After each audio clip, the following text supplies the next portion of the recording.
Professor Maurício, professor, doutor, terapeuta, sempre de plantão aqui, para a gente falar de saúde. Como foi a semana? Tudo bem? Bom dia. Graças a Deus, Olga, tudo bem. E você? Bem, muito bem, graças a Deus. Aquela orquídea que a sua esposa me presenteou, uma muda. Ai, você não tem ideia o que o broto de uma orquídea faz na minha vida, sabe? Eu tenho que tirar legal. foto, né? Pra você mostrar pra ela. Manda uma foto. É Sara, né? Por favor, a Sara. Sara. Coisa mais lindinha assim. Que né? legal, ela vai ficar feliz. Vou transmitir para ela essa mensagem. Agora eu quero entender.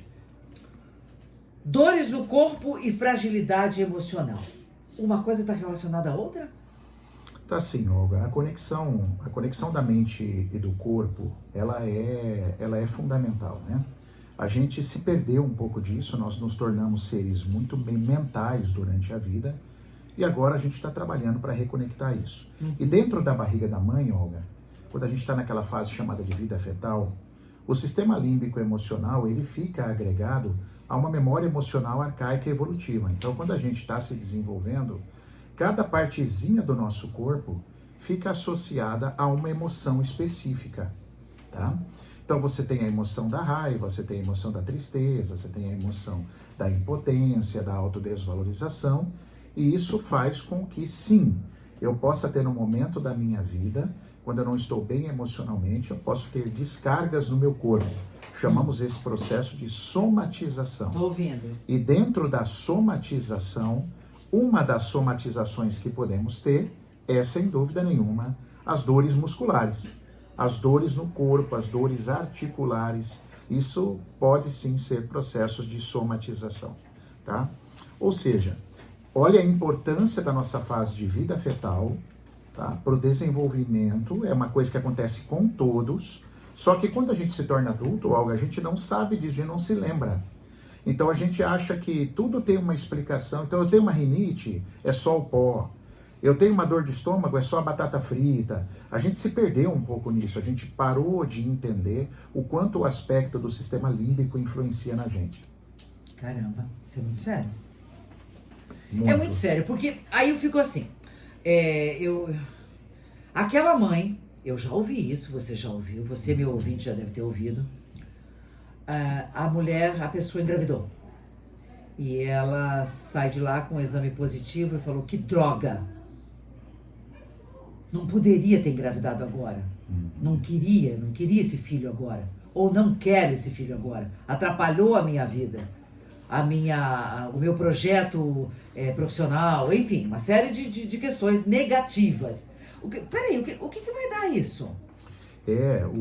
Tem um autor que estudou muito isso, ele se chama Wilhelm Reich. Ele era austríaco, né? Influenciou muito Freud, aquela época do Jung e tal. Só que assim, o Reich fala que nesse momento, uma mãe que sentiu isso, o útero endurece um pouco. Nossa. E quando ele endurece um pouco, diminui um pouco a vascularização. Não ao ponto, claro, de causar um dano permanente no feto, mas diminui. Sabe como que a criança enxerga isso? Como um processo de rejeição. Então o Wilhelm Reich já nos contava que dentro do útero é onde todos nós, os seres, sentem a primeira rejeição pode acontecer. E não só, Olga, porque no seu caso que você citou, a mãe, ela não quis o filho, ela do jeito que você contou. Mas pode ser que ela está com problema no casamento, ela quis muito o filho, mas o marido não está contribuindo, então está uma brigaiada, a criança sente a mesma coisa, um processo de rejeição. E aí eu cresço, eu passo pela minha infância, eu vou me desenvolvendo. Toda vez que eu me sinto autodesvalorizado, Olga, autodesvalorizado foi um médico alemão que desenvolveu isso e usou essa palavra. No português, a autodesvalorização é muito semelhante ao sentimento de impotência. Então, o que é impotência? Eu estou vendo algo acontecer e eu não posso mudar. Toda vez que eu passo por isso na minha vida, eu posso ter dor. Aí a articulação, a parte do meu corpo que vai doer, é específica diante da sua emoção. Então vamos falar que você começou a desenvolver, num determinado momento, uma dor cervical horrível. Muita dor no pescoço, assim, tá difícil. O que eu vou procurar? Se você vir conversar comigo, eu vou procurar por uma autodesvalorização, ou seja, um sentimento de impotência, eu não estou conseguindo mudar, ligado a uma injustiça. Um sentimento de injustiça que você está sentindo. Olga, e é incrível quando a gente, o meu cliente, ele entende esse processo, você que está nos assistindo, quando você conhece essa linguagem corporal, cara, os sintomas, eles cessam muito mais rápido, eles demoram muito menos tempo, eles ficam menos crônicos. Porque se a gente pensar historicamente, desde a escola, não é uma crítica, mas se você quiser entender como uma, eu também não ligo. Mas é assim, dentro das nossas escolas, nós não fomos muito preparados para conhecer o nosso corpo. Pode lembrar. Nada preparado. Nada preparado. Nada. A gente sabe um pouquinho de biologia, mitose, meiose, aquelas coisas, osmose, né? Aquelas questões. Aí a gente aprende bastante física, bastante matemática, mas a pessoa se forma sem saber sobre o seu corpo. E isso cobra um alto preço quando a gente cresce. Por quê? Porque eu não me entendo, aí eu quero terceirizar tudo. Aliás, eu lembrei de uma coisa que eu li essa semana, eu creio que você também viu, Fran, eu quero pautar esse assunto. Nós temos uma média, é assustador, eu considero assustador. 500 amputações de pênis por ano no Brasil. Caramba! E sabe o que é isso também? É por conta de não se olhar. Não se enxergar, não se conhecer. Não se conhecer. Se a gente for fazer isso com mulheres, sua genitália, se ela conhece a sua genitália, se ela sabe se ali tem algum problema ou não, é a mesma coisa. Nós não nos olhamos. Começa por aí. Quantas vezes que uma mulher descobre um tumor na mama, porque naquele dia ela resolveu se olhar no espelho, ela resolveu se apalpar pra... Não, peraí, câncer de mama, então, quantas mulheres? Nós temos relatos, né, fantásticos, graças a Deus, que foi lá, descobriu e tá viva, né, que o câncer é altamente curável. Então, quando você fala disso, que a gente não conhece o corpo, mas a gente não conhece mesmo, criatura. A gente nem se olha no espelho, que é uma coisa que a gente deveria se olhar, porque a gente pode ter manchas no corpo, pedir pro parceiro, pra parceira, dá uma olhada nas minhas costas, que vai enxergar melhor, porque ali pode ter um câncer de pele, pode ter uma verruga que vai se transformar num câncer, sim, não é? Sim. Se você me abriu você com a sua fala, me permitiu viajar nisso tudo. A gente precisa estar mais atento ao corpo da gente. E uma outra questão, além disso que você está falando, que é fantástico, que é a nossa luta, né? A luta do meu perfil, do meu trabalho, é trazer essa consciência. Você pega uma pessoa, hoje eu respondi uma pergunta na caixinha de perguntas sobre uma dor lombar. A pessoa estava desenvolvendo uma dor lombar no trabalho. E ela falava assim, eu fico muito tempo sentada. Eu falei assim, gente, espera um pouquinho. Eu não estou querendo aqui dizer que um trabalho muscular não é importante, você fazer um pilates, uma academia, fortalecer o assoalho pélvico, abdominal, tudo isso é fundamental. Agora, o que a gente precisa acrescentar no nosso repertório é uma coisa que a gente não acrescenta, que é o contexto das emoções. Então, assim, eu não estou falando que tudo é só emoção, mas eu estou falando que também pode ser emoção. Então eu disse para ela, às vezes se você está num trabalho, Olga, e você está se sentindo impotente, desvalorizado e trabalha muito sentado, porque você está tendo que enfrentar chefe, você está se sentindo mal, você não está cumprindo suas metas, você está sendo cobrado, o teu parceiro é um cara perigoso, que você sente que não é de confiança, você pode ter uma dor lombar. E não tem nada a ver com o fato de você estar sentado. Então, assim, o que eu quero propor aqui, o que eu venho propondo há anos já, vamos olhar para isso também, vamos abrir o nosso leque, a nossa mente, porque pode ser, e faz muito sentido, que contextos emocionais também possam governar o seu corpo. E não só contextos biomecânicos. A professora, ela vai lá e escreve na lousa, aí ela começa a desenvolver uma tendinite de ombro, uma dor no ombro terrível, a professora. Aí ela vai procurar ajuda. O que falam para ela? Ah, você é professora. Uma vez eu peguei um cliente de banco que o cara tinha uma tenossinovite de punho, chamada síndrome do túnel do carpo, beleza? Perguntei para ele, por que você acha que você tem isso? Olha a resposta dele, Olga, porque eu sou bancário. Falei, ah é? Então vamos visitar todos os bancos de Cascavel, todo mundo tem que ter. Todos que fazem a sua função tem que ter, porque não é um problema repetitivo. Você não está me falando que é ficar digitando, essa é a síndrome do túnel do carpo? Ele falou, Falei, então todos têm que ter. Só que será que todos têm que ter? Ele falou, não, já começa no meu trabalho, só eu que estou com isso. Ah, então se é só você que está com isso, não pode ser uma coisa só mecânica. Falei, amplia a tua consciência, abra teus horizontes, eu vou te explicar o que pode ser sua síndrome do túnel. Então, a gente tem que expandir e acrescentar essa percepção e essa possibilidade no nosso repertório, Olga. Senão a gente vai ficar achando que toda rinite é só pó. Aí na sua casa convive 6 pessoas, todas com pó. Aí só você tem rinite. Então não é o pó. Tem alguma coisa em você, alguma fragilidade em você que faz com que você desenvolva rinite e todos os outros que estão com pó na sua casa não têm rinite. Bom, aí a gente vai para a parte, você está falando uma coisa muito importante, que tem gente já perguntando assim, e como é que cura, como é que resolve isso? E lembrando, outra coisa, Maurício, as pessoas que desenvolvem, somatizam todo o emocional e vai para o fígado, para o rim, para o estômago, Isso, né? Isso, você pode ter um tumor de fígado, um adenocarcinoma de fígado relacionado a um trauma. Eu tive uma moça. A moça fazia exames periodicamente, Olga. Estava perfeito o corpo dela.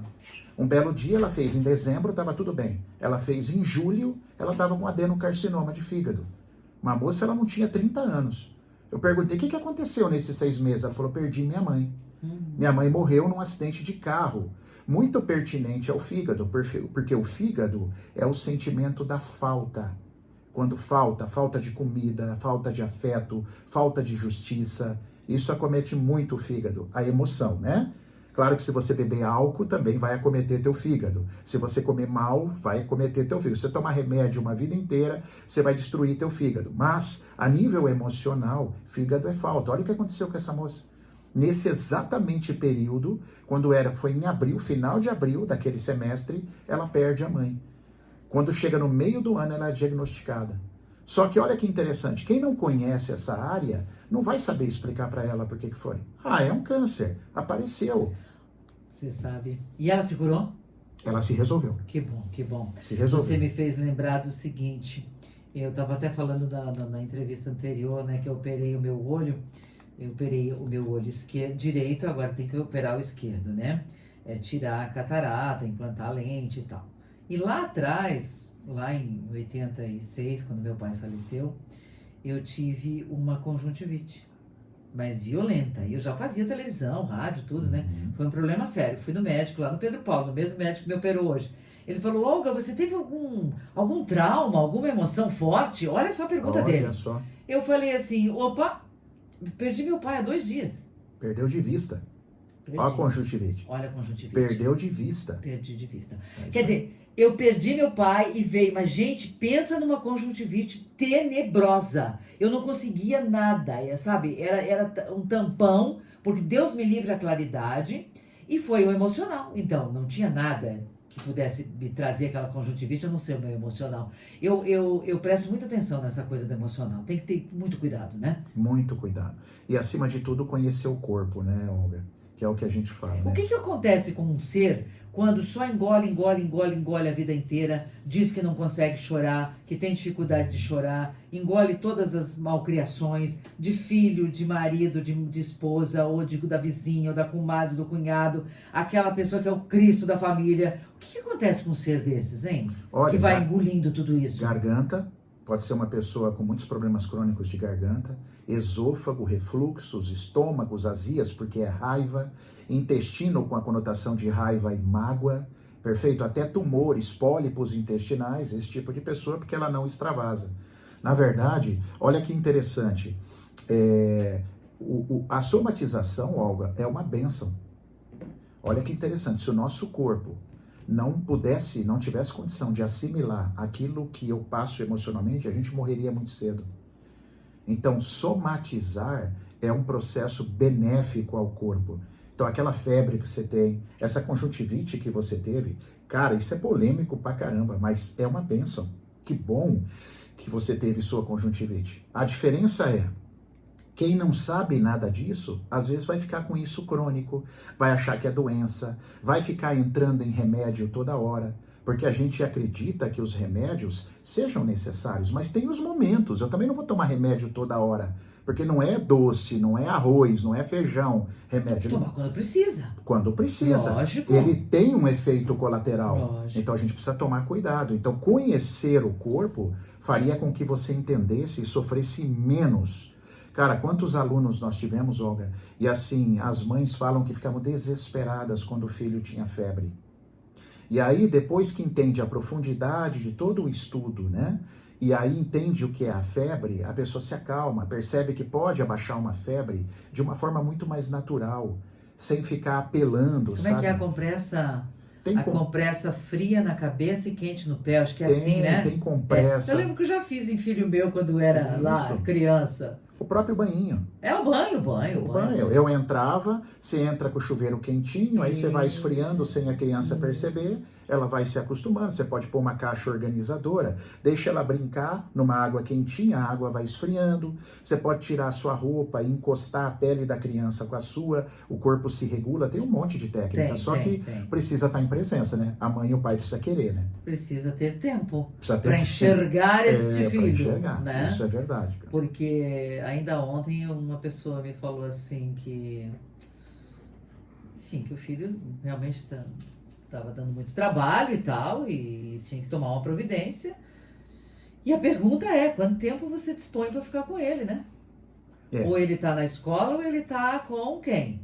Com a babá, com quem? A escola não é feita para educar filho. Era para dar conhecimento, educação, tempo, quem dá é a família, né? Então é muito complicado isso. A gente terceiriza. Terceirizar filho não é legal, né? Não tem condições. Você estava falando de intestino, fígado, rim. O que acontece com o rim? O que é o somatismo no rim? Então, o rim, ele tem as partes específicas, tá?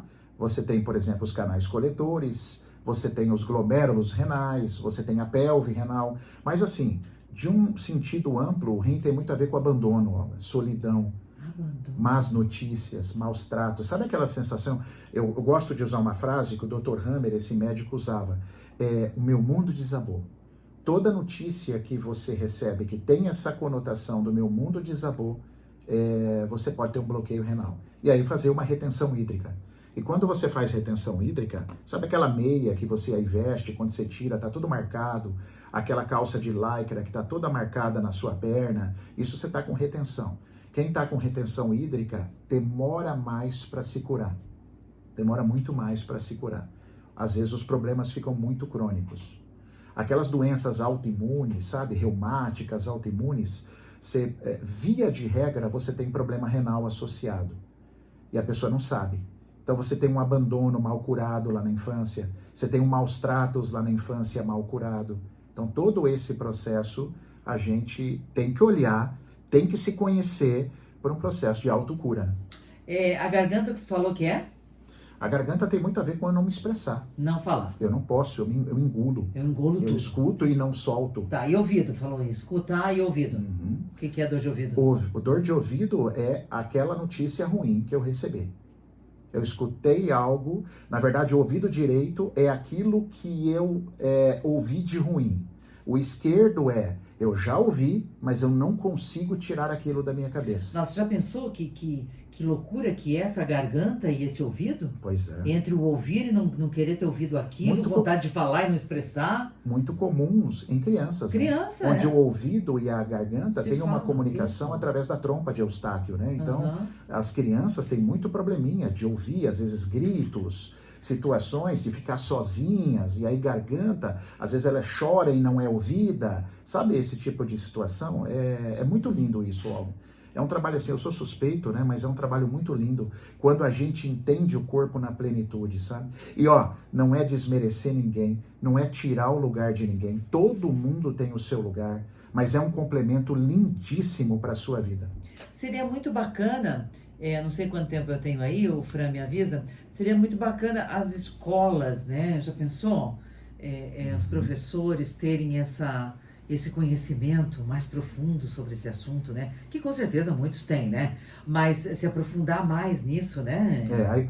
A escola dos meus filhos, eu não vou citar o nome, não sei se eu posso citar, a escola deles, quando eu dava minhas formações, né? Que eu formo pessoas nesse tipo de curso, eu dava bolsas para as professoras da minha escola, para que elas fossem conhecendo esse processo.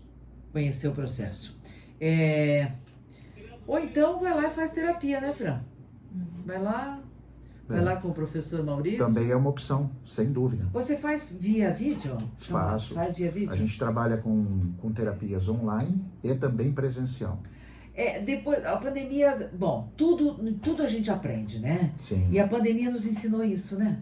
A facilidade que eu tenho hoje de comunicação, de fazer uma reunião online, seja lá você esteja onde for, e conseguir fazer uma bela reunião sem sair de casa, se torna tudo mais rápido, não é? É isso aí. E a gente não fazia nada disso antes. E ó, esse é um lado bom das mídias, né? Olha que fantástico, da gente usar com um belo fim, um propósito à vida, né? Então eu também gosto muito dessa parte, da parte da socialização e da ajuda que hoje a tecnologia pode nos dar. Exatamente. Né? Agora tem a inteligência artificial aí. Ontem um amigo meu de São Paulo falou assim: você grava esse texto, por favor, para mim? Eu falei, claro, gravo.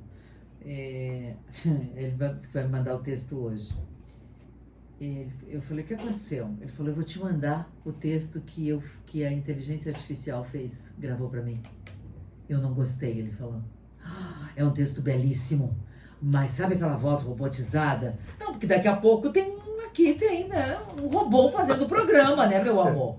Não vou estar mais aqui, né? Então, não, vai estar. já tem empresas de comunicação, já existe, que Já. não tem jornalistas e quem faz a matéria é a inteligência artificial. Caramba. Escrever livros, escrever textos. Professor, querido, bom final de semana. Onde as pessoas te gente. encontram? Me encontram tanto no Instagram quanto no meu YouTube, @MaurícioValenteOficial. Me segue e se inscreve lá no canal do YouTube, viu? Vai ser um prazer. Obrigado, Olga. Beijo. Obrigada por hoje. Bom final de semana. Obrigada para você também.